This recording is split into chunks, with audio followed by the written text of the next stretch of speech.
Halo, assalamualaikum warahmatullahi wabarakatuh. Selamat pagi teman-teman yang ada di channel Indari Mastuti dan juga yang ada di IIDB Group. Masya Allah, terima kasih. Hari ini belajar lagi jam 6 dan kita akan ngomongin tentang bagaimana kita pede menjual produk yang mahal. Kenapa saya ulas terkait dengan menjual produk mahal tapi dengan pede? Itu karena saya banyak banget dengar teman-teman yang jualan online saat ini selalu merasa bahwa aku nggak pede karena jualanku mahal, atau selalu baper sama yang jualan lebih murah dengan produk yang sama gitu ya. Tetapi sebetulnya teman-teman, kalau kita menempatkan atau kita menjual produk yang mahal, itu pasti ada value dan keunggulan lainnya yang memang itu mungkin tidak bisa didapatkan di tempat yang lain. Makanya penting banget teman-teman itu melakukan yang namanya itu identifikasi daripada value atau keunggulan dibandingkan dengan produk yang lainnya. Salah satu contoh kayak gini deh teman-teman. Saya ini adalah penulis ya. Dan penulis ini di Indonesia sekarang banyak sekali. Ya, tapi apa yang membuat saya ini memiliki value yang lain di samping saya seorang penulis? Saya menyertakan value-nya adalah all-in-one service. Ya, jadi saya menghandle customer itu bukan jasa satuan, tapi jasanya itu adalah all-in-one. Contoh, dia akan dibantu untuk dituliskan, dia kemudian akan dibantu untuk pracetaknya, dia dibantu juga untuk cetaknya, bahkan dia dibantu untuk pra-launching, launching, dan pasca launchingnya seperti apa. Ya, jadi itu adalah value yang mungkin tidak bisa didapatkan oleh klien saya di tempat yang lain. Ya, jadi saya melengkapi keunggulan daripada jasa penulisan saya itu dengan value itu. Termasuk ketika saya bekerja sama dengan para penerbit, value yang saya masukkan adalah saya punya komunitas yang cukup besar, sehingga akhirnya mereka ini kalau cari penulis jenis apapun, genre apapun, itu mereka tidak akan terlalu rempong gitu ya, karena semuanya ada di tempat saya. Nah, itu juga yang membuat mereka ketika cari penulis yang mau bedah buku, atau penulis yang mau jadi MC, atau penulis yang jadi moderator, atau apapun, itu pasti ada di tempat saya. Nah, itu adalah value. Itu yang membuat InScript ini kemudian bisa terus bergerak sampai sejauh ini, karena kami menambahkan value. Mahal nggak sih jasanya InScript? Mahal ya. Dibandingkan sama yang lain mahal banget. Saya beberapa kali ya kalau ketemu dengan penerbit yang bilang kayak begini, ih kalau di tempat sana mah harganya cuma segitu, kok di Mbak Indari harganya segini?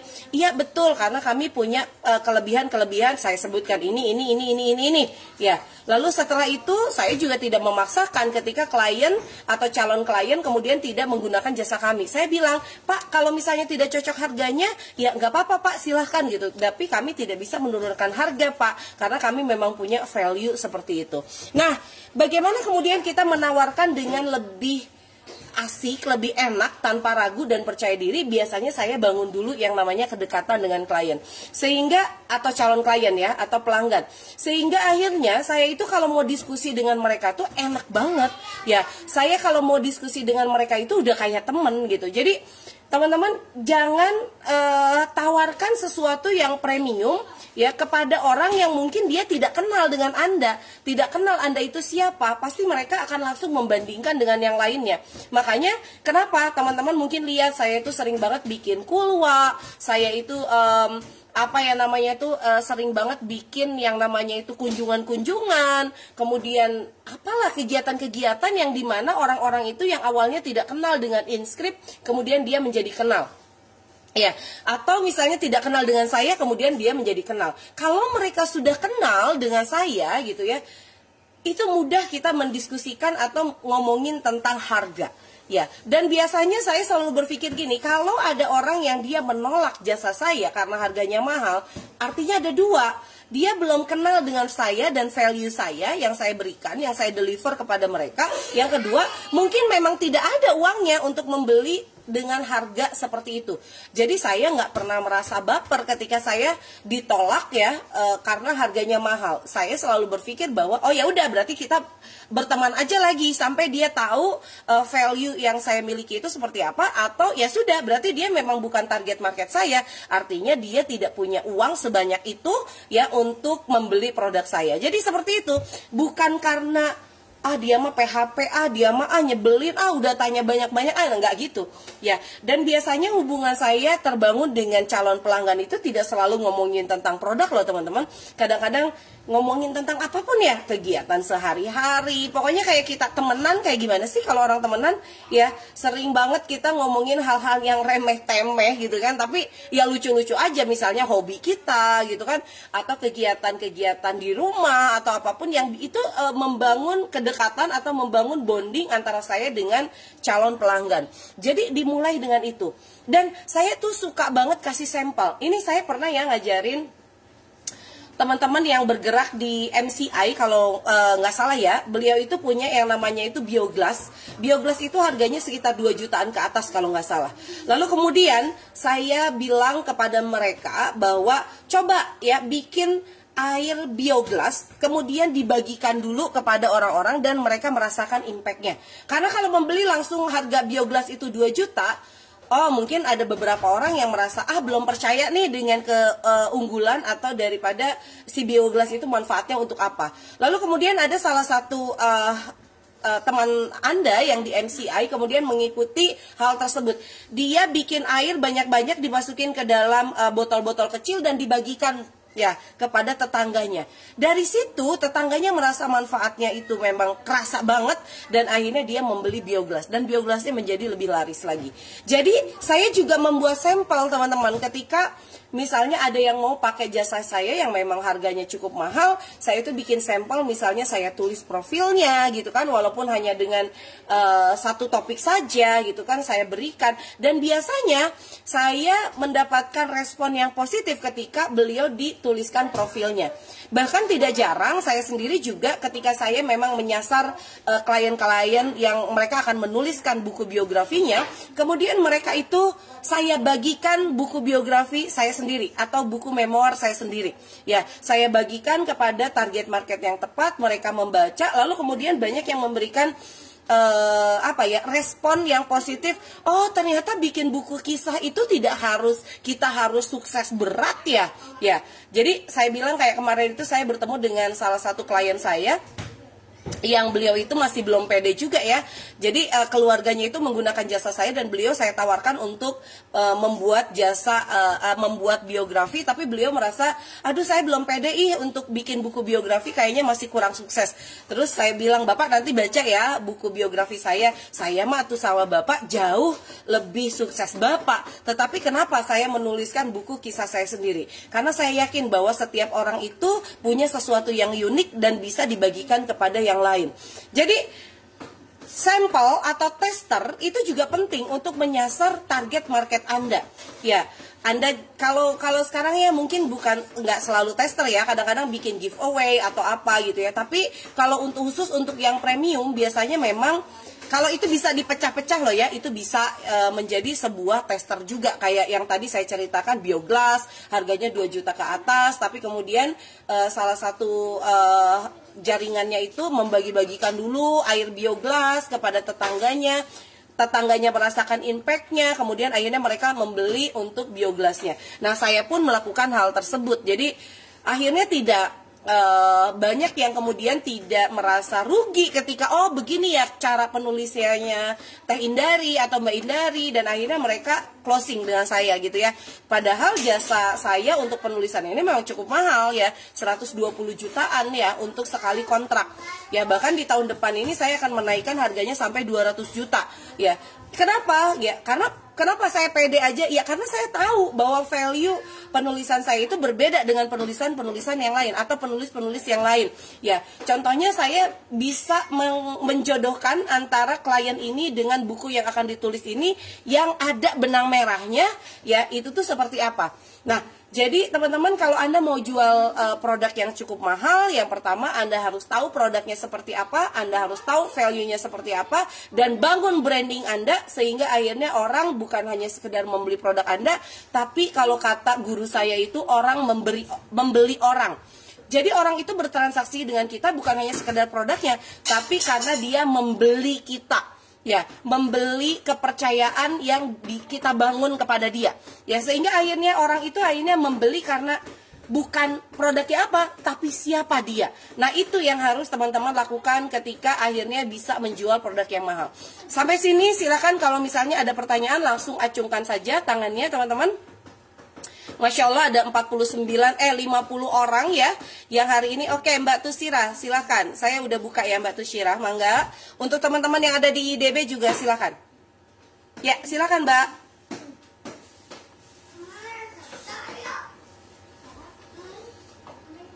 Oke, Mbak Tusyirah belum menyaut ya. Saya jawab dulu yang ada di IDB. Oke, bagaimana dengan produk jasa? Misalnya saya sekarang buka sekolah yang programnya ditujukan untuk menengah kelas atas. Sementara kita baru buka, bagaimana cara bangun branding bawah program kita itu. Sekolah baru dibuka, kita harus fokus pada value-nya ya.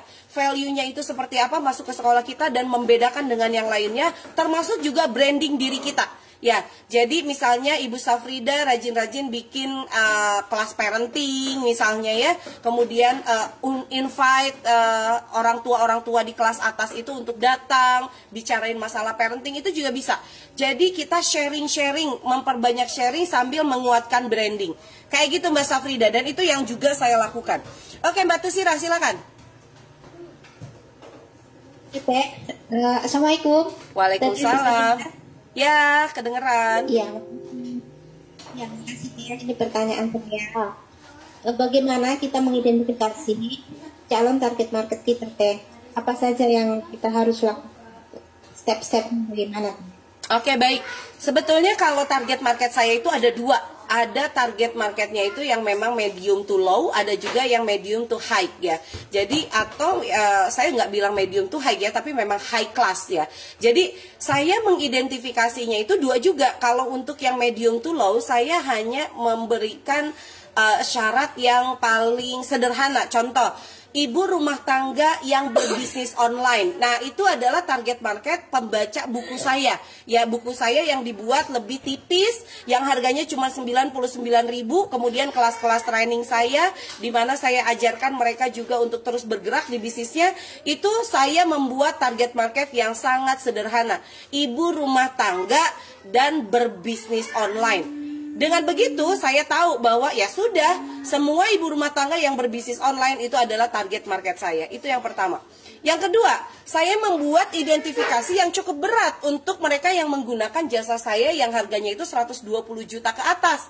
Ya, saya harus mengidentifikasi bahwa dia itu harus punya perusahaan yang besar dengan omset minimal sekian, kemudian dia ada di komunitas mana, kemudian saya datangi komunitas itu, kemudian dia juga harus punya pertemanan yang sangat bagus atau networking yang sangat bagus. Di mana saya kemudian menemukannya? Di komunitas-komunitas yang memang itu komunitas high level. Ya, makanya saya itu adalah penulis yang suka bernetworking. Karena apa? Karena saya masuk ke dalam komunitas-komunitas menyesuaikan dengan target market saya. Jadi identifikasi untuk high level itu lebih berat lagi sebetulnya.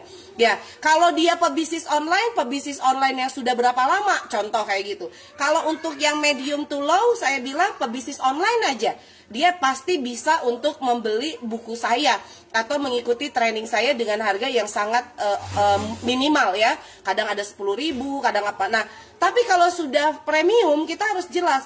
Kalau pebisnis online, kira-kira pebisnis online-nya yang sudah berapa lama bisnisnya. Contoh minimal 3 tahun. Atau minimal dia punya jaringan reseller. Berarti kan bukan nol lagi ya, tapi punya jaringan reseller artinya dia sudah naik level. Bukan cuma sendirian ngerjain bisnisnya, artinya dia lebih bertumbuh dibandingkan yang lainnya. Jadi seperti itu Mbak Tusyirah, dan kita harus lentur untuk bersosialisasi atau melakukan networking kemana-mana sampai kita menemukan yang paling pas untuk jasa yang akan kita jual atau produk yang akan kita jual. Begitu Mbak Tusyirah. Oke Teh, makasih Teh penjelasannya. Sama-sama. Oke, sekarang ada Mbak Nailal mau tanya juga. Silakan Mbak Nailal. Mbak Nailal.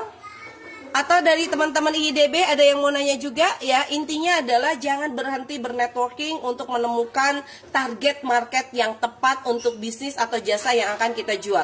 Dan untuk kita pede, kuasai product knowledge ya, tambahkan value yang kita miliki. Value itu terdiri dari produk, value diri kita, value perusahaan kita. 3 itu Anda harus miliki. Dengan begitu Anda akan pede untuk jual produk mahal. Dan yang selanjutnya adalah terus berjuang sampai Anda mendapatkan pasar yang emang benar-benar ini hot market banget. Karena ada yang ditolak sekali down, 2 kali down, 3 kali nyalahin pesaing gitu. Itu enggak banget. Mental pembelajar, kemudian mental pantang menyerah itu harus dimiliki oleh mereka yang menjual produk premium. Baik, itu saja barangkali dari saya, teman-teman. Terima kasih. Dan kalau teman-teman memang ingin mendapatkan lebih banyak ilmu untuk jualan, teman-teman bisa masuk hari ini terakhir untuk mengikuti kelas reparasi bisnis ya, dan itu hanya dengan 290.000 teman-teman mendapatkan 2 kelas reparasi bisnis dan juga kelas untuk reseller atau sekolah reseller. Sayang banget kalau teman-teman tidak ikutan, karena di sana teman-teman akan belajar membuat mapping mulai dari masalah sampai solusi sampai ke deadline kapan akan menjalankan. Terima kasih, sampai ketemu dengan saya besok pagi. Assalamualaikum warahmatullahi wabarakatuh. Waalaikumsalam.